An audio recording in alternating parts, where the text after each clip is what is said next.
vamos apresentar nossa próxima palestrante, uma profissional incrível, a doutora Mariana Catapreta.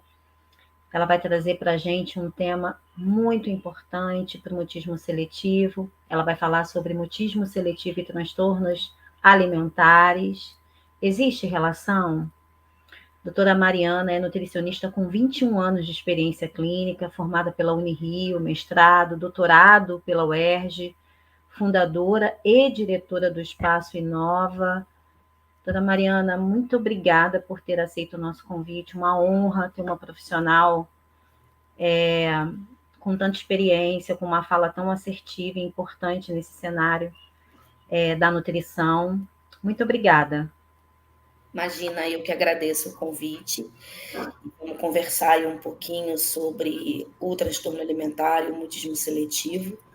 Eu acho que é um assunto que a gente ainda tem muito pouca literatura sobre isso, sobre essa relação, mas quando a gente começa a entender das duas situações, né, tanto dos transtornos alimentares quanto do mutismo seletivo, a gente consegue ver que existe muita correlação.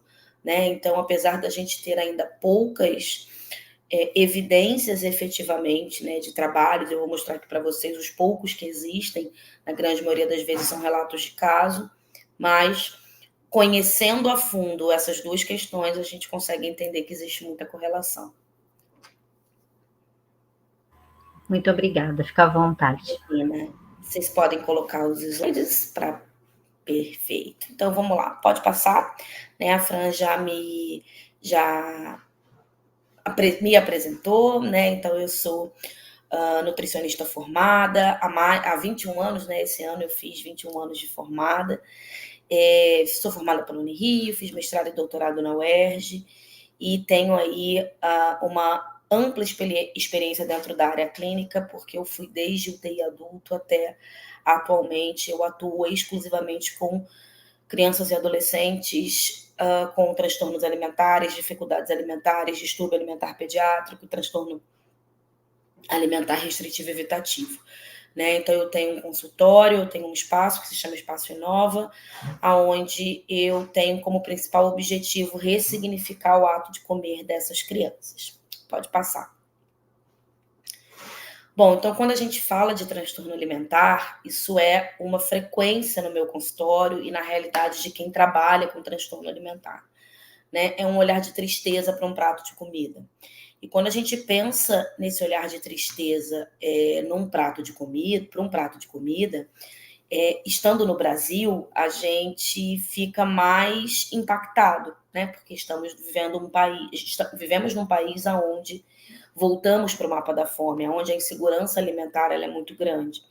Então, uma criança que tem acesso à comida e ela olha para a comida com um olhar de tristeza é algo que a gente precisa não normatizar, e a gente precisa também entender que não é birra, que não é frescura, que não é falta de pulso, muito pelo contrário. A gente precisa entender que cenário é esse que essa criança está inserida e entender se existe ou não algum transtorno alimentar por trás. Pode passar.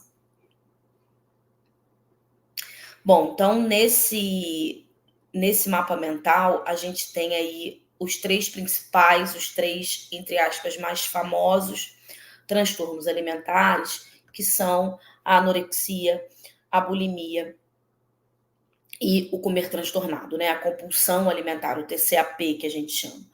É óbvio que a gente tem aí inúmeros fatores para o surgimento desses transtornos, mas eu chamo a atenção para esse fator aqui de cima, que é o transtorno de ansiedade. A gente sabe que o mutismo seletivo é uma manifestação, se é que eu posso dizer assim, de uma ansiedade infantil. E, obviamente, que a gente vai precisar entender se essas crianças que têm o mutismo seletivo, elas também não estão com algum transtorno alimentar associado, para a gente poder trabalhar e atender da melhor forma possível essas crianças. Então, a gente tem esses três mais famosos, pode passar. Mas quando a gente vai olhar no... Pode passar, por favor. Quando a gente vai olhar no DSM-5, a gente começa a ver que a gente tem outros fatores, outros transtornos, né? Então, a gente tem o transtorno da pica, que é o transtorno de ingestão de coisas não comestíveis. Então, é aquela criança que coloca tijolo, que coloca plástico, que coloca um monte de coisa na boca. Então, é o que a gente chama de transtorno pica. Muitas das vezes também está associado a algumas deficiências nutricionais, como deficiência de ferro.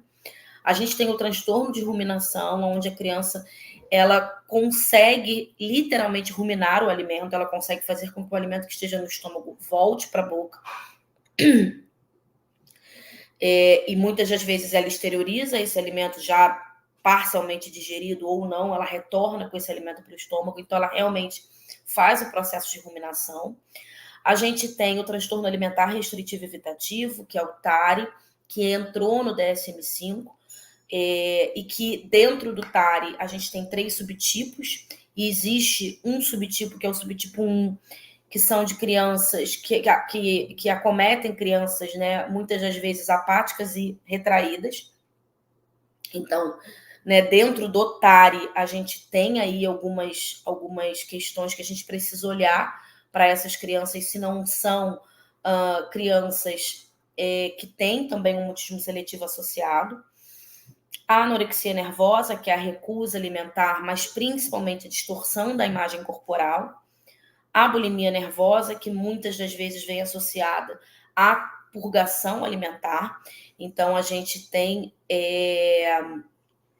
muitas das vezes, também associado o TCA ou TCAP, transtorno de compulsão alimentar periódica, aonde existem alguns relatos, ainda não publicados cientificamente, mas alguns relatos associando o TCAP ao mutismo seletivo.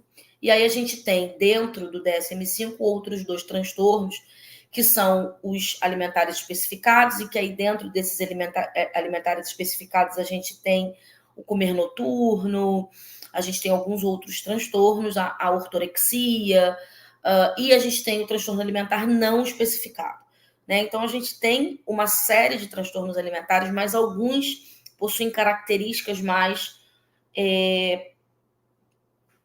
semelhantes, a gente pode dizer assim, que a gente começa a olhar para essa criança como uma criança que também tem uma associação com o mutismo seletivo. Pode passar, por favor.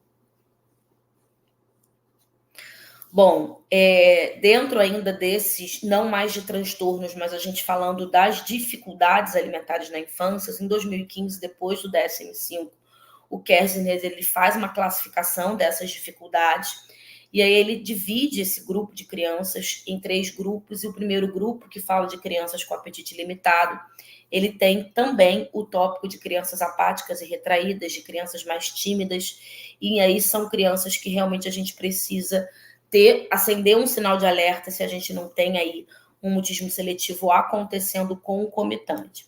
As outras classificações a gente não vê tanto mutismo seletivo acontecendo, mas também são, obviamente, questões importantes que a gente precisa olhar. Pode passar. E aí a gente tem também a definição que quem trabalha com dificuldades alimentares como eu utiliza mais, que é a definição que foi traduzida pela Patrícia Junqueira, que fala da diferença entre seletividade alimentar e dificuldade alimentar. E a gente vê também algumas características mais presentes na dificuldade alimentar do que nas seletividades associadas ao mutismo seletivo. Pode passar. E, por fim, como eu apresentei para vocês lá atrás, o TARI, que é o transtorno alimentar restritivo e evitativo, aonde existe efetivamente, né, um fracasso na ingestão alimentar, em suprir as necessidades energéticas e de macro e micronutrientes desse indivíduo, associado a um fator, ou perda de peso, ou deficiência nutricional significativa, ou dependência de alimentação enteral ou suplementos nutricionais orais. E o quarto ponto é um ponto extremamente importante para nós, que estamos aqui nessa jornada discutindo sobre mutismo, que é a interferência marcante no funcionamento psicossocial. Uma criança que não come e deixa de fazer alguma atividade, ou deixa de comparecer a uma festa, ou, enfim, tem uma interferência marcante no funcionamento psicossocial, a gente entende que essa criança é uma criança que tem transtorno alimentar restritivo e evitativo. E a gente não pode fechar o olho para isso, né? Eu tenho alguns pacientes, eu tenho um paciente hoje que tem um TAR importante, tem uma interferência marcante no funcionamento psicossocial, tem uma dependência de suplementos nutricionais, e é uma criança que está em investigação de mutismo seletivo, porque ele realmente tem uma dificuldade muito grande em todas as características que a gente conhece do mutismo seletivo. Então, essa questão da interferência marcante no funcionamento psicossocial, quando a gente tenta correlacionar com o mutismo seletivo, das quatro características, né, dos quatro aspectos que a gente tem do TARI, esse é o aspecto que mais se correlaciona com o mutismo seletivo, tá? Pode passar. Ainda dentro do TARI, né, que é importante a gente olhar, a gente tem esses 3 subtipos, que foi o que eu falei para vocês, e o primeiro subtipo, que é a recusa alimentar por pouco apetite ou de desinteresse pelo alimento, muitas vezes está associado ao mutismo. Pode passar, por favor. Pode passar. Bom, e aí a gente começa a trazer aqui alguns trabalhos para a gente poder entender o que são esses transtornos alimentares e se a gente tem realmente relatos de casos que correlacionam uma coisa com a outra.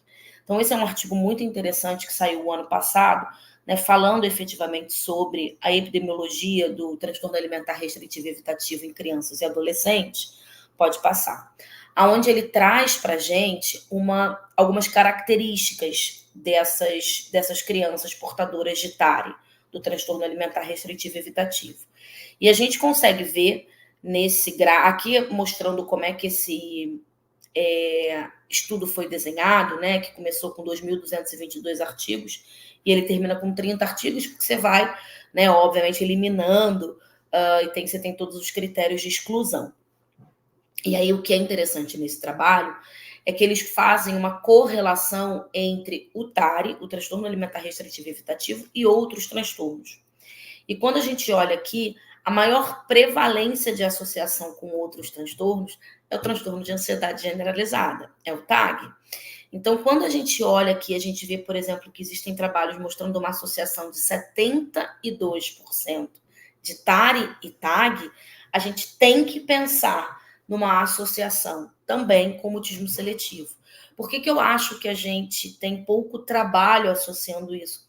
Porque as pessoas não têm conhecimento, né? E por isso que uma jornada como essa, e a associação, e todo o trabalho, né, que todo mundo que está envolvido nisso faz, é extremamente importante, porque a gente precisa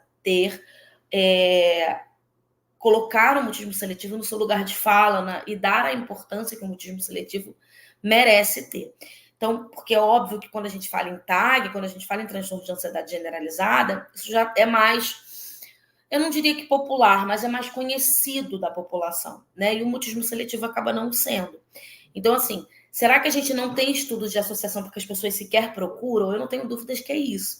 Mas se a gente olha e dos 30 trabalhos, a gente tem 1, 2, 3, 4, 5, 6, 7, 8, 9 trabalhos associando TARI ao TAG, eu não tenho dúvidas que nessa meiuca aqui de TAG, a gente tem, sem dúvida nenhuma, mutismo seletivo ali naquele meio, né? Então, a gente precisa olhar isso com mais carinho, porque eu preciso tratar isso, né? Pode passar. Aqui já foi um outro trabalho, né, no Journal of Adolescent Health, que foi um trabalho que foi publicado no ano seguinte da publicação do DSM-5, mostrando as características dos adolescentes, das crianças e adolescentes com o transtorno alimentar restritivo e evitativo. Eu gosto muito desse artigo porque ele bota, né, como a new disorder, né, no DSM-5, porque realmente foi uma primeira vez que esse transtorno aparece no DSM-5. Pode passar. E aí, nessas características, né, epidemiológicas, eles botam aqui, né? Eu trouxe alguma tradução para a gente não perder muito tempo, mas eles botam que os pacientes com TARI incluíam uma alimentação seletiva desde a primeira infância, 20% apresentam ansiedade generalizada. E aí, mais uma vez, desses 20%, quantos são mutismo seletivo? Né? A gente precisa separar e entender se a gente está associado, se não está, né? A gente sabe que existe ali uma associação, tá? Bom, ainda fala também sobre sintomas gastrointestinais, alergias alimentares. Alergias alimentares, ela tem uma associação importante com transtornos alimentares. Pode estar concomitante ao mutismo, mas aí essa relação a gente não consegue fazer. E aí a gente diz que os pacientes com TARI, né, o artigo mostra que os pacientes com TARI eram mais comparados, porque ele compara o TARI com a anorexia e com a bulimia. Então, ele diz que os pacientes com TARI, eles eram mais propensos a uma condição médica comórbida e mais propensos a transtornos de ansiedade. Então, a gente tinha aqui 58% do TARI versus 35% da anorexia versus 33% da bulimia. Então, é quase o dobro, né? Se a gente for parar para pensar, a gente está falando em torno de 60% e 30%. Então, é muito mais. Então, será que isso não existe? Será que não está associado? A gente vai precisar olhar. E, por fim, eles teriam uma menor propensão a transtorno de humor, tá? Pode passar.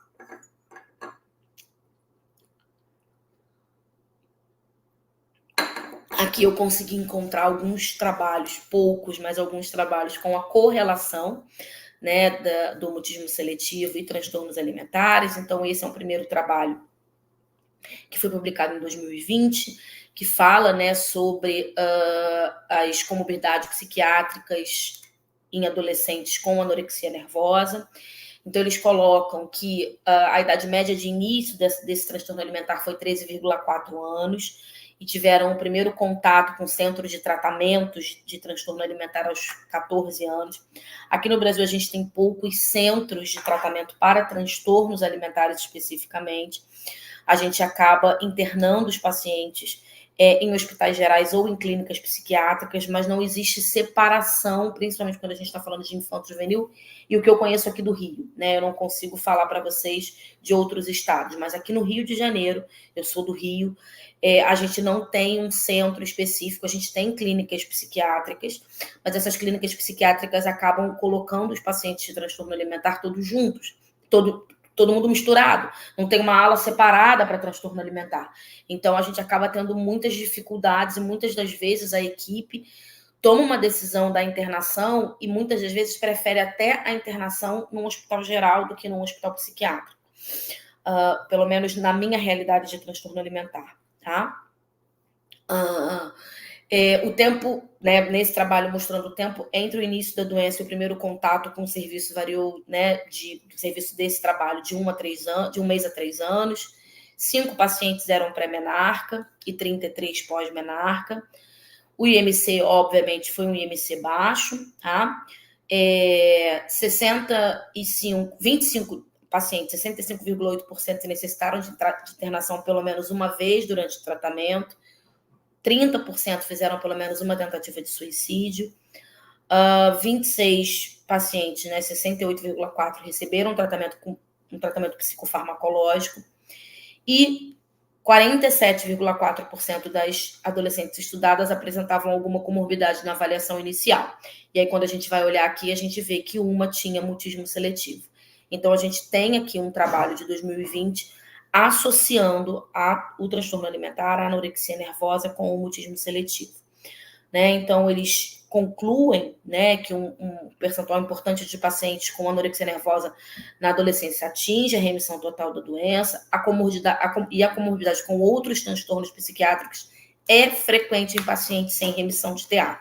Então, a gente está dizendo que dentro dessas comorbidades, a gente tem um mutismo seletivo sendo citado, e ter essa comorbidade faz com que não haja remissão do transtorno alimentar. Então, a gente tem aí um problema real que a gente vai precisar tratar, tá? Pode passar, por favor.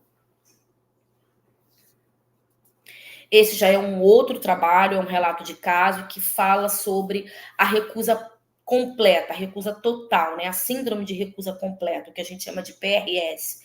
E aí, muitas das vezes, essas síndromes elas acabam sendo confundidas com anorexia nervosa, tá? E aí mostrando caso, né, de sucesso de tratamento quando foi feito um tratamento comportamental. Então, eles trazem aqui o relato de uma menina de 11 anos, internada no Centro Regional de Transtornos Alimentares, com transtorno alimentar e mutismo seletivo. Então, a gente tem também aí a associação. Foram excluídas causas orgânicas, o exame físico revelou um peso de 25 quilos, com um IMC de 13, uma desidratação, uma pele pálida, ela estava com uma sonda de alimentação, comunicação, mobilização e contato visual e a mímica estiveram praticamente ausentes no início do tratamento, ela costumava falar apenas com seus pais, uma coisa bem característica do mutismo. História familiar foi negativa, desenvolvimento físico e intelectual normal, uma boa aluna na escola, e depois do acompanhamento comportamental, com abordagem comportamental, houve aí uma melhora dessa criança. Então, ela teve, né, nos últimos meses da internação, uma parada quase que completa do comer. Pode passar, por favor. E depois de algumas semanas de tratamento, né, depois da segunda semana de tratamento, houve aí uma melhora dessa relação aí, né, entre a recusa completa e um início, sinais de que existia, obviamente, uma melhora nesse comportamento. Então, é importante a gente entender que nem sempre essa recusa completa vai estar associada à anorexia nervosa. O diagnóstico diferencial para anorexia nervosa é distorção de imagem corporal. Um indivíduo que para por completo de comer, que tem recusa completa de comer, não necessariamente é um indivíduo com anorexia nervosa. E a gente também precisa entender que em casos de depressão existe também uma recusa alimentar, porque existe uma recusa para muitas coisas. E a recusa alimentar acaba ficando associada, tá? Pode passar, por favor. Bom, esse outro trabalho já é um outro trabalho que associa a anorexia nervosa com AIDS e o mutismo seletivo, num caso de um adolescente homem. Então, ele diz, né, ele relata que o paciente foi diagnosticado com AIDS aos 4 anos, quando desenvolveu uma pneumonia resistente. Aos 8 anos começou a apresentar os sinais de mutismo na escola, e os sintomas se intensificaram, e no momento da internação ele só conversava normalmente com a mãe. Então, aos 11 anos, o pai morreu de linfoma secundário e AIDS. Os primeiros sintomas da anorexia foram notados quando ele tinha 12 anos e 7 meses, após a morte do avô paterno, com quem ele era muito próximo. Então, aqui, depois ele relata lá o caso, e aqui, então, é mais um caso de uma correlação de um transtorno alimentar com a presença do mutismo seletivo. Pode passar. Então, ele traz, né, todo o tratamento, que realizou semanalmente tratamento de psicoterapia cognitivo-comportamental e terapia psicodinâmica com base psicanalítica. Teve também um acompanhamento nutricional, né? O acompanhamento, quando a gente está falando de transtorno alimentar, a gente precisa ter o acompanhamento do psicólogo e do nutricionista, mais de um nutricionista que entenda de transtorno alimentar e não que piore a relação do transtorno alimentar dessa criança. É muito comum a gente ter profissionais nutricionistas que tragam consigo algum transtorno alimentar e não conseguem lidar muito bem com isso, e aí, na verdade, pioram essa relação. Então, aqui conta um pouco sobre como foi esse tratamento, né? Como que isso aconteceu, e aí, esse caso em especial, esse paciente teve alta, mas após 7 meses de tratamento ambulatorial, ele foi atropelado durante uma caminhada com a mãe, sofreu uma fratura exposta na tíbia, precisou de uma segunda internação e não teve depressão nessa segunda internação, mas teve uma recusa alimentar ainda mais grave por conta da imobilidade, né? A gente sabe que a anorexia nervosa, ela atua muitas das vezes com recusa alimentar associado a atividades exaustivas, né? Então, como esse indivíduo estava com uma fratura exposta e ele não podia caminhar, a recusa, né, eles fazem o que a gente chama de recusa compensatória. Ele fala, cara, se eu não vou nem conseguir gastar caloria andando, eu vou comer cada vez menos. Tá? Pode passar, por favor. Bom, então, né, respondendo à pergunta que me foi feita, né, se existe relação entre transtornos alimentares e mutismo seletivo, pode passar, por favor. Eu acho que a gente sai com mais perguntas do que respostas, né? Eu não posso afirmar que não existe, né? Não posso dizer que não existe isso, mas eu preciso entender que o que a gente tem são poucos estudos, mas existem características muito comuns entre alguns transtornos alimentares e o mutismo seletivo. Então, que para mim, Mariana, o pouco de documentação teórica, artigo científico publicado que a gente tem, pouco embasamento científico de correlação que a gente tem, é por total falta de conhecimento do mutismo seletivo e não do transtorno alimentar. O transtorno alimentar a gente já conhece, a gente já sabe, tá aí, é uma coisa real, presente nas nossas vidas, principalmente na minha vida que trabalho com isso, infanto-juvenil, mas a gente vai precisar entender que existem características muito comuns. Então, assim, dizer que não existe correlação porque a gente tem pouca referência bibliográfica seria irresponsável da nossa parte.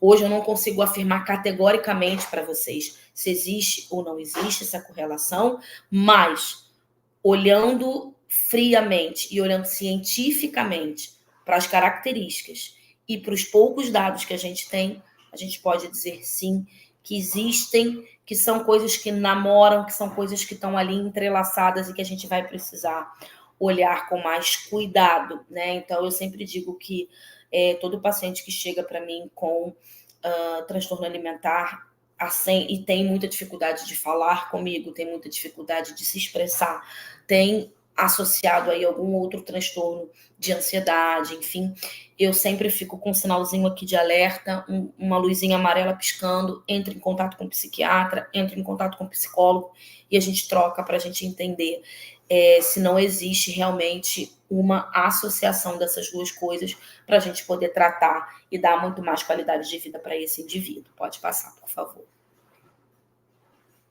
Bom, por fim, eu gostaria mais uma vez de agradecer. Eu não gosto de ultrapassar o tempo que me é dado, então eu termino aí alguns minutinhos antes, chamando a atenção para vocês e terminando sempre a minha fala com essa frase: todo paciente é o amor da vida de alguém. Tratem dos pacientes de vocês como vocês gostariam que tratassem do amor da sua vida.